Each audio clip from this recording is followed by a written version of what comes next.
Good everyone, welcome to this video, and today it's a bit of a special video. Now, for those that watched the news quite a few weeks back, obviously, I have had some things in planning and stuff like that in terms of videos, and obviously a new series and stuff like that. So what I thought I would do is, I would give this a test run, and what better way to do it than a tank that pisses me off slightly. So obviously this is the T-26 number 531, the Chinese T-26 premium that you can purchase for 250 golden eagles. Obviously I got it for complete free. So what's this little series going to be about? Well, every so often I'll gather up some notes on my phone like I've done now, and we will go over a brief history of not only the vehicle that's going to be featured, but the speciality of maybe a premium vehicle or an entry vehicle, and obviously you guys can suggest ideas for that, obviously different vehicles. And I thought, well, China used T26s, but this, or in fact, the entry version is a bit controversial as well. So what better way than to turn it into a bit of a series? So the plan is for this series, obviously, I would go out in a tank that you guys would want to see a bit of gameplay on, a little bit of history from me, and obviously sources that I find, um, and learn about specific vehicles. Maybe it could be the premiums like this, obviously. And yes, I know this thing looks weird, but trust me, there's method in my madness. And I thought, well, there's no point because obviously once I start the premium tank series drive outs, I don't really want to drive two of the same tank because obviously I've got the USSR T-26 premium, the First Guards Tank Brigade, and there's really no point to me playing another T-26 when, well, there's another word for it. It's an exact duplicate. So why, before I go into the history and everything, why are these tanks quite controversial? Well, for a start, I'll have to explain that in the gameplay. Obviously, I'm not going to be talking about the gameplay. That's the one thing I'm going to have to try and break out of my habit. But essentially, we're going to be talking about the T-26 in China and what did they do with them. So, shall we crack on then? And let's get into the actual gameplay and let's see what we can do in terms of learning about a bit of history of this tank.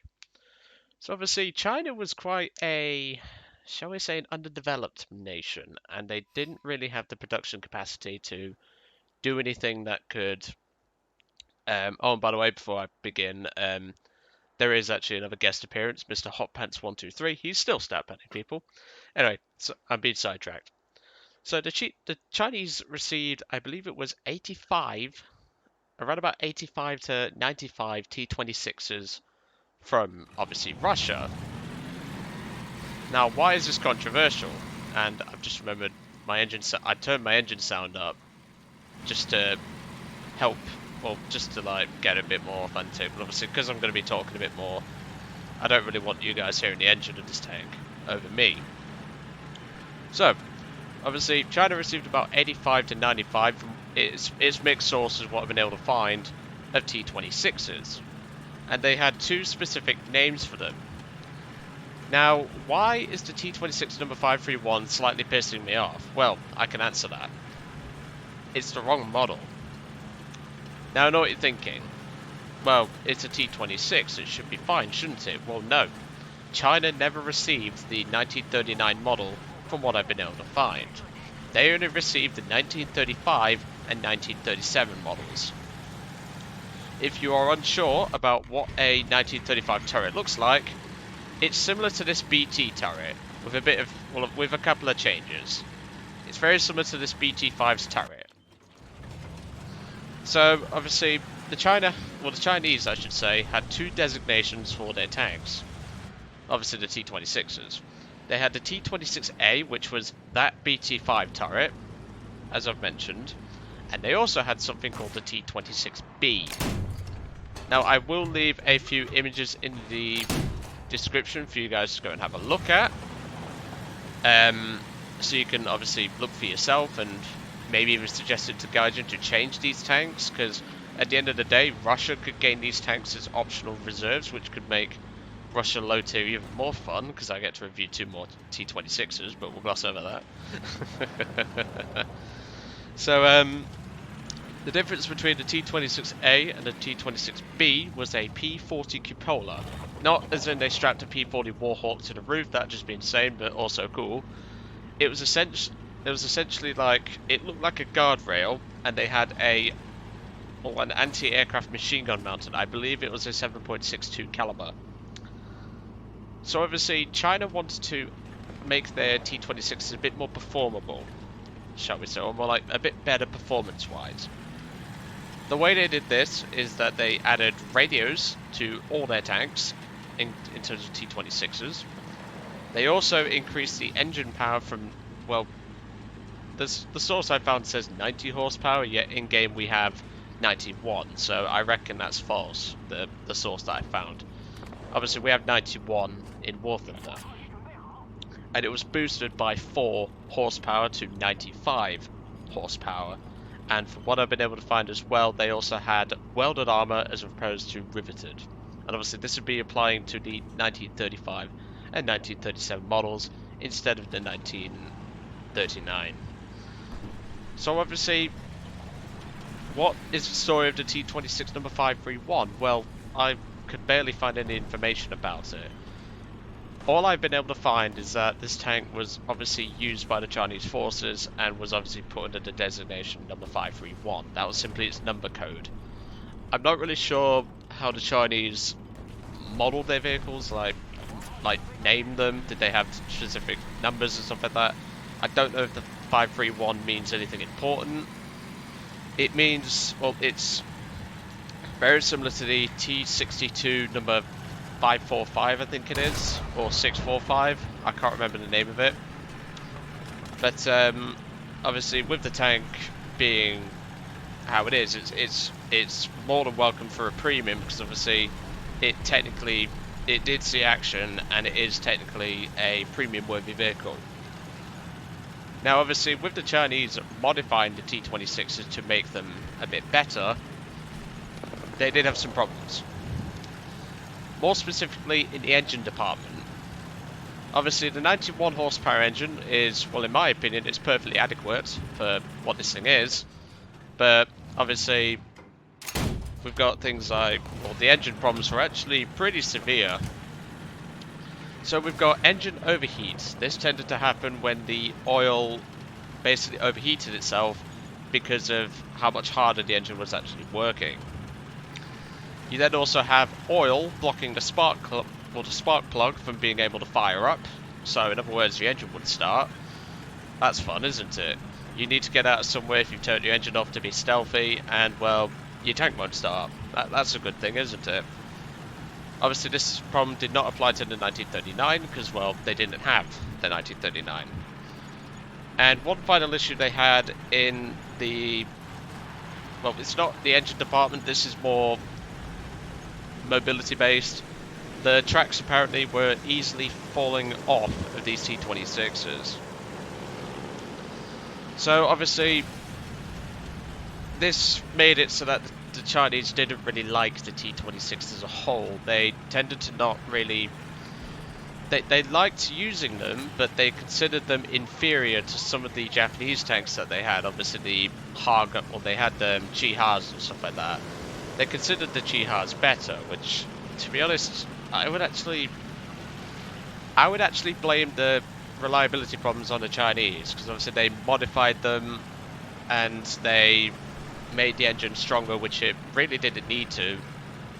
And obviously with it being boosted by 4 horsepower, that not only increased the power to weight ratio, that also increased the, shall I say, the problems that the tank had.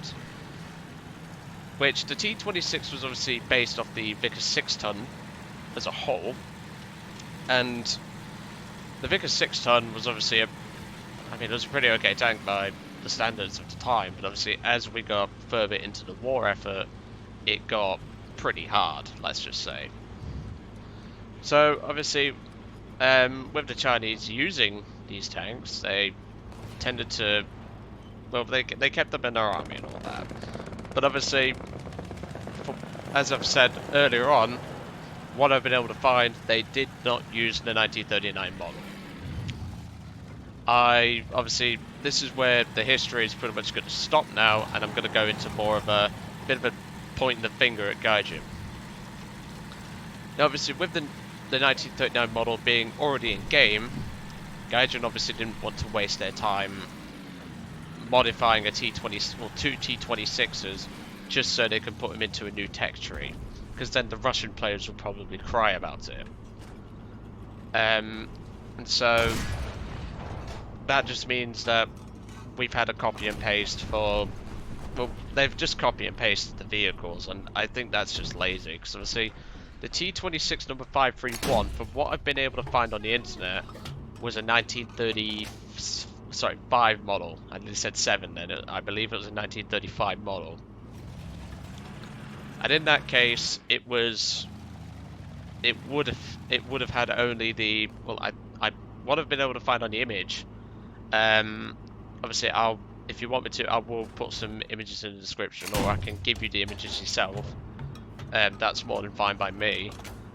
But obviously, I believe, well, as I said, the T-26 number 531 was based off a 1935 T-26A.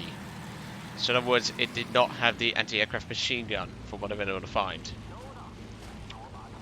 So obviously, with the tank being based on a real tank, it more than makes sense to get it historically accurate. Unfortunately, Gaijin doesn't seem to understand what that is. So obviously, the T-26 as a whole had, well, it had good capabilities. Obviously, the Chinese found that out. It had a decent gun, obviously, as this gameplay is proving. And obviously, the mobility was actually, it was below average for what it was meant to be, but it was more than adequate for helping the infantry out. Now, I'm not sure where the T-26's combat service happened in China. I know they used them against the Japanese, obviously, but obviously Russia supplied them with 35 and 37 models, but obviously the actual vehicle itself, or the number 531, I'm not sure where this vehicle ended up. I've really struggled for information on this tank, and I'm being brutally honest about that. Obviously, with the tank being a premium, I would do normally a review on this tank, but I'm not going to, because, well, as I said in the T-26 First Guards Tank Brigade review, it's a good tank, but I think this is more of a experienced player's tank. This tank takes patience, and it does not have the mobility to match what the actual other tanks of this battle rate, such as the BT-5 and let's use another example, Stuart, can do in the same instance.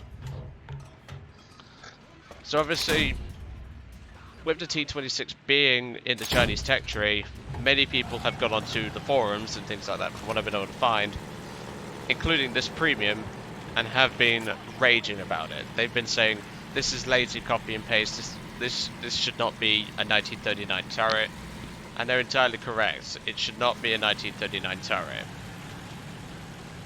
And obviously, I thought, well, I have plans for a history series, and I thought, well, I've come back from obviously doing my assignments and everything.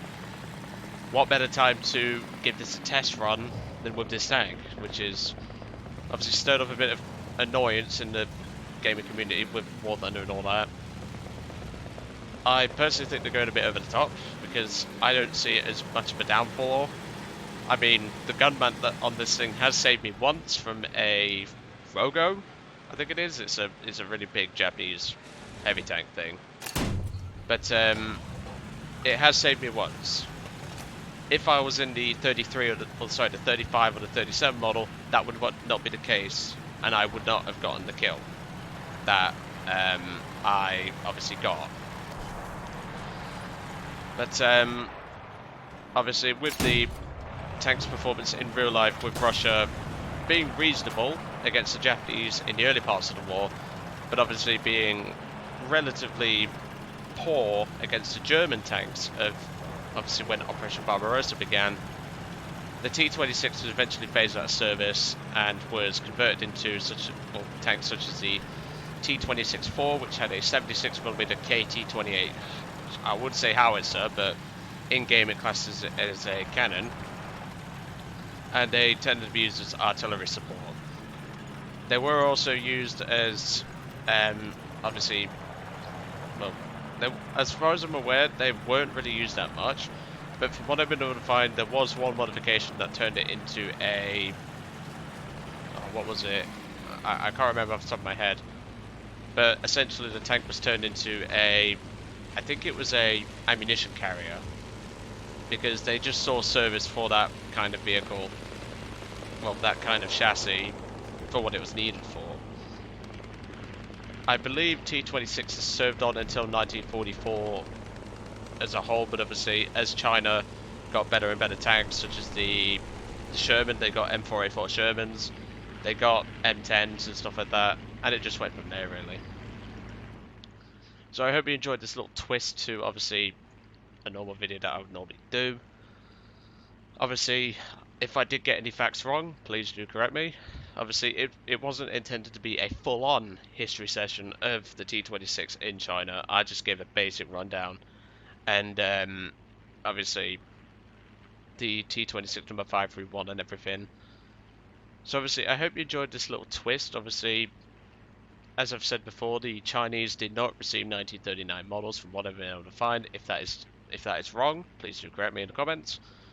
But I hope you enjoyed today's little twist, and well, please do feel free to suggest ones, well, tanks and even aircraft if you wish.